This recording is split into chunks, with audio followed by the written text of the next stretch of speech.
টাঙ্গাইলের ঘাটাইলের সংগ্রামপুর এলাকার কাউটেনগর থেকে গাবড়াখালী পর্যন্ত প্রায় ৩ কিলোমিটার গ্রামীণ জনপদের রাস্তার বেহাল দশা। স্বাধীনতার ৫৫ বছর পেরিয়ে গেলেও কোনো উন্নয়নের ছোঁয়া লাগেনি কাউটেনগর গাবড়াখালীর এ রাস্তায়। বর্ষাকালে চলাচলে ভোগান্তি বেড়ে যায় কয়েক গুণ, ফলে মারাত্মক দুর্ভোগের শিকার ১০ গ্রামের হাজারো মানুষ। টাঙ্গাইল থেকে আবু শোয়েবের পাঠানো তথ্যচিত্রে বিস্তারিত জানাচ্ছেন সাদিয়া রহমান।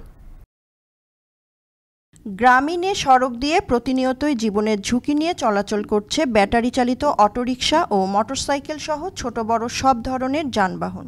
যোগাযোগ ব্যবস্থার বেহাল দশার ফলে প্রায় ঘটছে দুর্ঘটনা। কাদামাটির রাস্তাটি পেরিয়ে চলাচল করে স্কুল কলেজ শিক্ষার্থী ও আশপাশের ইউনিয়ন সহ পার্শ্ববর্তী উপজেলার হাজারো মানুষ। অল্প বৃষ্টিতেই শিক্ষার্থী থেকে শুরু করে অসুস্থ রোগী ও স্থানীয়দের মারাত্মক ভোগান্তিতে পড়তে হয়। এলাকাবাসীর দাবি, প্রায় ৩ কিলোমিটার কাঁচা রাস্তাটি দীর্ঘস্থায়ী ও টেকসই পাকা করার। সেই পাকিস্তান পিরিয়ড থেকেই এই রাস্তা পাকা হয় না। পার্শ্ববর্তী এলাকা মধুপুর থানায় আর কি এই রাস্তা দিয়ে ১১ জনের জন্য এটাই যাওয়ার রাস্তা। আমাদের এই রাস্তা খুবই দুর্ভোগজনক। এখান দিয়ে যতগুলা অসুস্থ রোগী আছে সেগুলোতে যাইতে পারে না। বাচ্চাদের লেখাপড়ার খুবই সমস্যা। সামান্য বৃষ্টি হলে এই রাস্তা দিয়ে আমরা চলাচল করতে পারি না।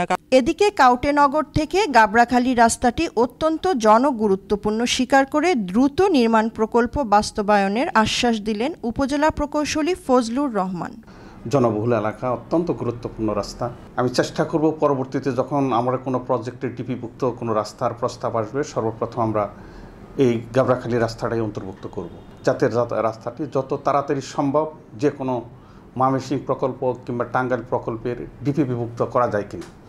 যোগাযোগ ব্যবস্থার উন্নয়ন হলে গ্রামীণ জনপদের অর্থনীতির চাকা গতিশীল হবে, বদলে যাবে জীবন জীবিকা।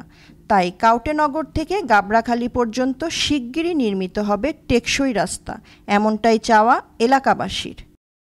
সাদিয়া রহমান, আনন্দ টিভি, ন্যাশনাল ডেস্ক।